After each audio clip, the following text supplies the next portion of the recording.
Hi guys.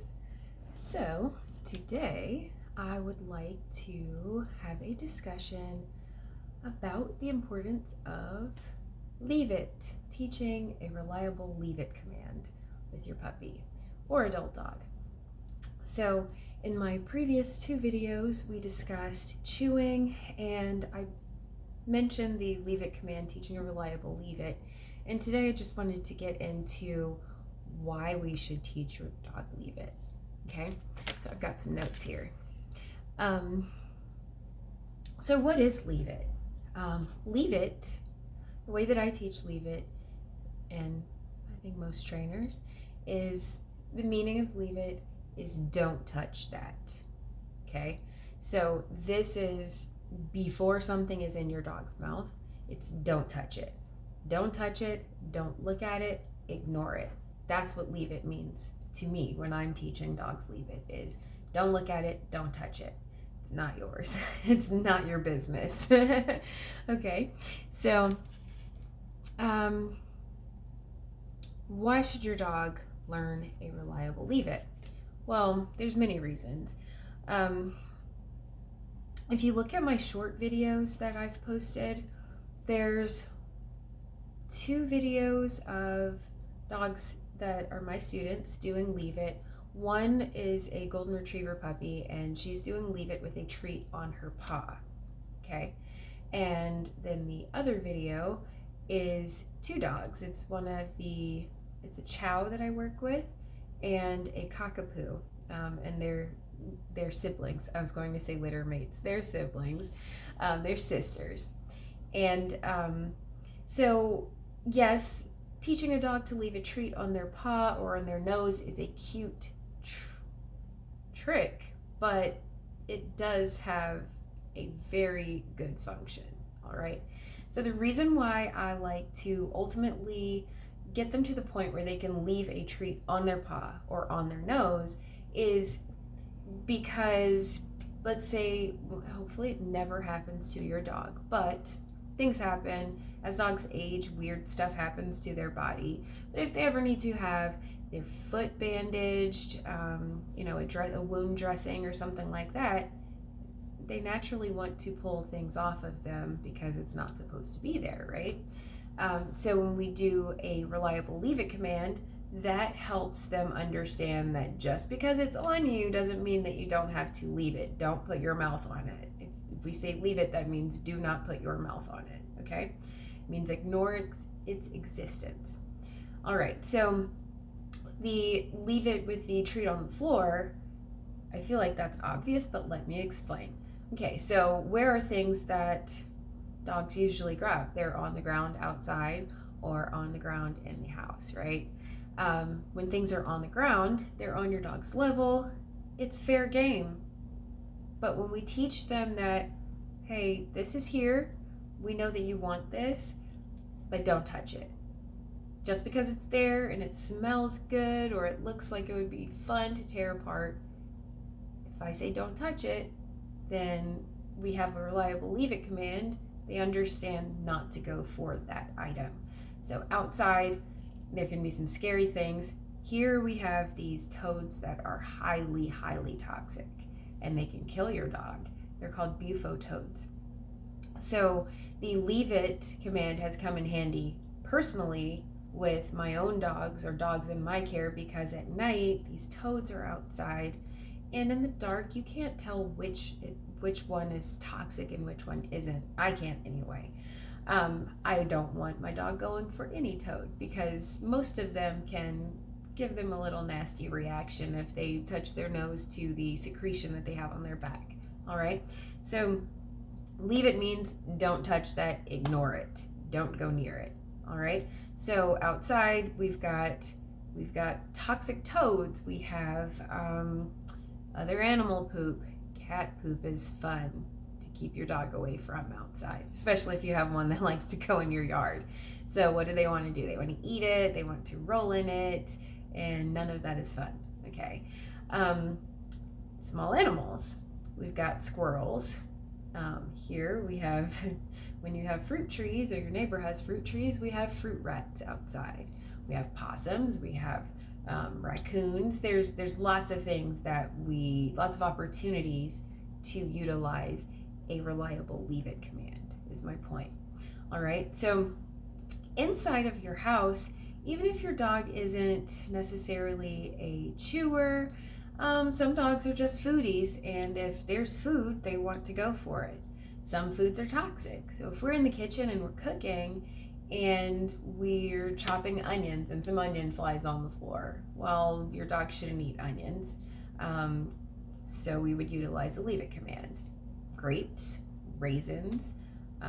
There's actually a list of toxic foods for your dogs, and you can look it up on the American Kennel Club website is the one that I used to print out for people. So you can look up a list of toxic foods for your dogs, and please take the time to do that if you're not familiar with the foods that are on the list. It's so important for us to know these things. Also, you should look up a list of the names of your house plants, your plants out in your yard. Puppies like to put their mouth on everything. That's how they explore the world. Okay, they're babies, but they don't have hands. They can't pick something up unless it's in their mouth.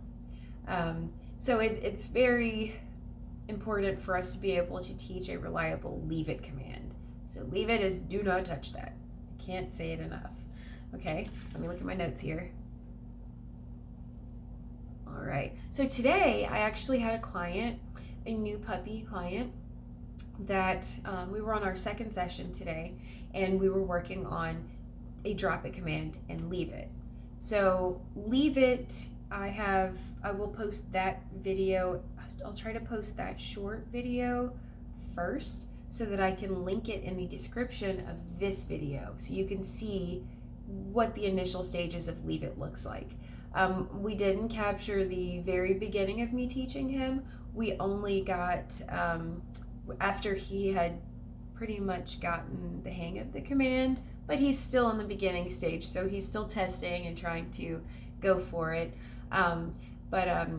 Yeah, so I've got that video I'll post, and I'll put it in the description of this video, and I will also post the other videos, the one of the two dogs leaving the treat on the floor and the puppy leaving the treat on her paw. So leave it is just a very important command that every dog should know. And let's see.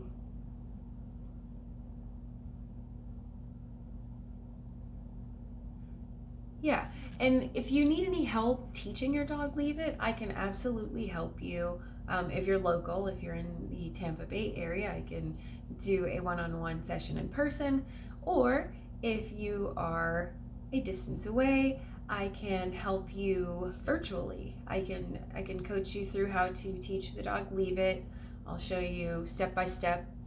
I'll give you videos step by step of how to do it and how to ensure that we're not confusing the dog. The process of teaching commands are just as important as the actual commands that we're teaching, because it's very easy for us humans to confuse dogs. By repeating a command over and over again while we're teaching, when they're not actually doing it, we're confusing them. We're not actually teaching them the command. They might accidentally do it on the fourth or fifth time that we say the command, but we need them to know that we say it one time and that's what it means.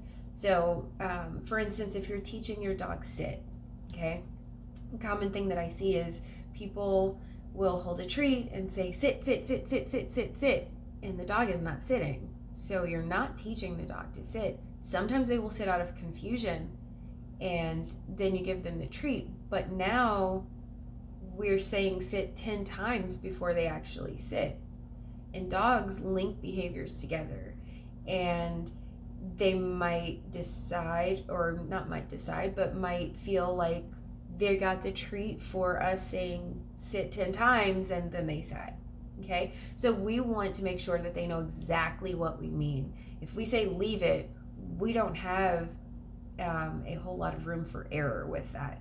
If we say leave it and it's a very short period of time before they actually grab something, you drop a bottle of medication on your floor, that's happened to a client. their dog had to go to the vet because he ate almost an entire bottle of blood pressure medication.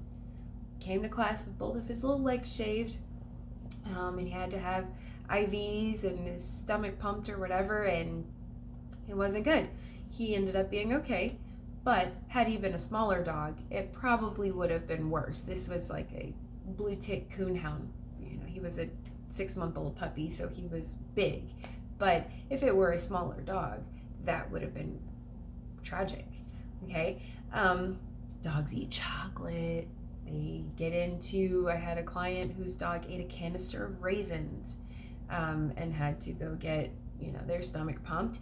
But my point is, leave it is very important. We need to make sure that we have specific commands we're teaching our dogs before something gets in their mouth. Yes, drop it is very, very important, but leave it is more important than drop it, because we don't have to get to the drop it part if they've left it alone. I've had to have dogs leave frogs, toads, snakes. Actually, the dog, I had to have her drop the snake and then leave it, but it worked. I've had to have my previous dog drop a baby squirrel and then leave it so that it could get away. I was a distance away. I'm running to try and get to her, and I needed her to leave it before I got there. I wanted it to be able to get away. And so there's multiple reasons why your dog needs to learn. Leave it. There's multiple opportunities to utilize a leave it command when you're walking, whether you're out in the yard, throughout the house.